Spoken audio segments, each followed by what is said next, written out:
তাহলে আপনারা বুঝলেন জলপাইগুড়ির পরিস্থিতি। সেখানে আবাসের ঘর কিছুতেই পাওয়া যাচ্ছে না। তবে এই একটা জায়গার ছবি নয়, আবাস নিয়ে আরও সমস্যা রয়েছে, এই রাজ্যের বিভিন্ন প্রান্তে রয়েছে। এইবার তো আবাসে যে স্বজন পোষণ হচ্ছে, সেই স্বজন পোষণের বিষয় একেবারে হাতে হাড়ি ভাঙলেন তৃণমূলেরই সদস্য। আজ্ঞে হ্যাঁ, পাঁশকুড়ায় একটি বৈঠক বসে, সেই বৈঠকে ভিডিও রয়েছেন, সমস্ত নেতা নেত্রীরা রয়েছেন। সেই সকলের মাঝেই এক পঞ্চায়েত সদস্য তিনি বলে বসেন যে কিভাবে সেখানে লাগাতার স্বজন পোষণ হচ্ছে আর ভুক্তভোগী হচ্ছেন কিছু সাধারণ গরিব মানুষ।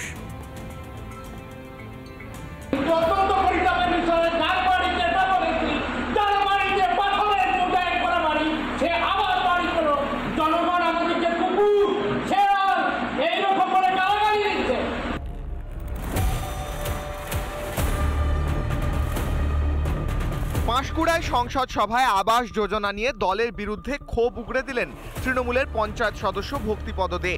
যাদের পাকা বাড়ি তারাই আবাসে বাড়ি পাচ্ছেন, এই অভিযোগ বিরোধীরা করে আসছিলেন। এবার একই কথা শাসক দলের নেতার মুখে।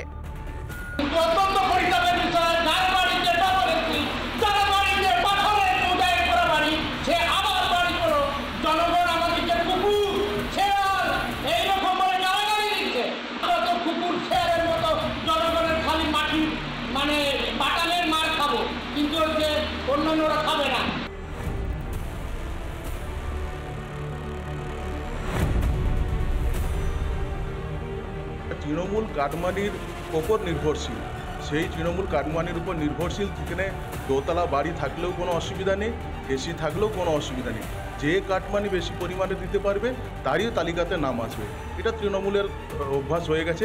পাঁশকুড়া ওয়ানের পঞ্চায়েত সদস্য আবাস যোজনায় ওনার এলাকায় একটা সার্ভে হয়েছিল, উনি ওনার ক্ষোভ প্রকাশ করেছেন। আমরা ব্লক সংসদ সভায় যে উত্তর দেওয়ার বা যেভাবে ওনাকে বলেন সেটা বলেছি। শাসক নেতার এই মন্তব্যে বেশ অস্বস্তিতে তৃণমূলের জেলা নেতৃত্ব। রিপাবলিক বাংলা। জলপাইগুড়ির ৮০টি মোটামুটি পরিবারের কাছে বিভিন্ন রকমের সরকারি প্রকল্পের সুবিধা তারা পাচ্ছে না। মূলত জল তাদের ঘর অবধি পৌঁছাচ্ছে না। যদি এই সমস্যার সমাধান না হয় তাহলে তারা বৃহত্তর আন্দোলনে যাবেন। দেখাবো। পল্লীবাসী আবাস যোজনার ঘর থেকে বঞ্চিত কেন? ভিডিও তুমি জবাব দাও। প্রধানমন্ত্রী আবাস যোজনার ঘর থেকে বিবেকানন্দ পল্লীবাসী বঞ্চিত কেন? ডিএম তুমি জবাব দাও। ৮০টি গ্রাম পঞ্চায়েত রয়েছে, বিভিন্ন গ্রাম পঞ্চায়েতের আবাসের তালিকায় নাম রয়েছে, বিভিন্ন মানুষজন ঘর পেয়েছেন। যেটা অভিযোগ, জলপাইগুড়ি খড়িয়া গ্রাম পঞ্চায়েতের এই বিবেকানন্দ পল্লী এলাকায় একটিও মানুষ কিন্তু ঘর পাননি। তিস্তা সংলগ্ন খড়িয়া গ্রাম পঞ্চায়েতের বিবেকানন্দ পল্লী, 3টে বুথ মিলিয়ে প্রায় ৫,০০০ মানুষের বাস। বাসিন্দাদের অভিযোগ, বারংবার দরবার করেও মেলেনি আবাসের ঘর। আমাদের এই বিবেকানন্দ পল্লীতে প্রায় ৩৫০০ ভোটার, আমাদের ৩,০০০-এর উপরে ভোটার। সেখানে আমাদের একটু ঘর আসেনি। থানা বুথ ৩০টা পঞ্চায়েত এলাকায় ১০৫টা নাকি ঘর এসেছে, আমরা জানতে পারি কি।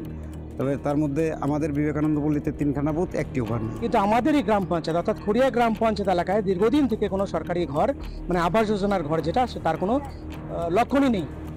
প্রাপকদের কাছে, যারা উপযুক্ত প্রাপক তাদের কাছে কোনো ঘর এসে পৌঁছায়নি। এরই প্রতিবাদ করতে আজকে আমরা এখানে সবাই জড়ো হয়েছি। একটা প্রতীকী আন্দোলন আজকে আমরা করছি। এই মুহূর্তে দাঁড়িয়ে রয়েছি এই বিবেকানন্দ পল্লী এলাকায়। এইখানে কিভাবে কত কষ্টের মধ্যে মানুষজন বসবাস করে তা কিন্তু এই ছবি দেখলেই পরিষ্কার হয়ে যাচ্ছে। এবং তাদের দীর্ঘদিনের দাবি ছিল আবাসের তালিকায় নাম উঠুক, তারা একটা ঘর পাক। এলাকার 3 পঞ্চায়েত সদস্যই বিজেপির প্রতীকে জেতা জনপ্রতিনিধি।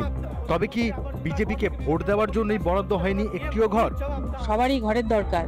এবার বিবেকানন্দ পল্লী 3 বুথ মিলে মোটামুটি ৬-৭ হাজার বাসিন্দা এখানে, তো তার মধ্যে একটিও ঘর নেই, যার জন্য সবাই বিক্ষুব্ধ হয়ে এই আজ পথে নেমেছে। ঘরের একদম লিস্ট, নাম সহ ছবি সহ জমা করা হয়েছে, কোনো রেজাল্ট পাইনি। যারা শাসক দলে তারা বিভিন্ন রকম এই নিয়ে কথা বলছে যে হয়তো আমরা বিজেপির পঞ্চায়েত আছি বলে পাইনি, সেই ধরনের তাদের মধ্যে বক্তব্য রয়েছে।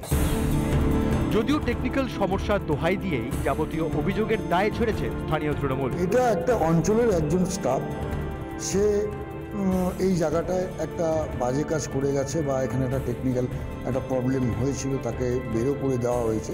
এখানে প্রতিহিংসার কোনো ব্যাপার নেই। প্রশাসনের পক্ষ থেকে যদি অন্যরকম সাফাই দেওয়া হচ্ছে, সেটা হচ্ছিল টেকনিক্যাল কিছু মিস্টেকের কারণে নাকি, টেকনিক্যাল ভুলের কারণে নাকি এই মানুষজন, এখানকার মানুষজন ঘর পায়নি। জলপাইগুড়ি থেকে সুবীরেশ, রিপাবলিক বাংলা। নানা ধরনের কন্টেন্ট দেখার জন্য লাইক করুন, শেয়ার করুন আমাদের ফেসবুক পেজ, সাবস্ক্রাইব করুন আমাদের ইউটিউব চ্যানেল। পাশাপাশি অন্যান্য ব্রেকিং নিউজের জন্য অবশ্যই চোখ রাখুন রিপাবলিক বাংলায়।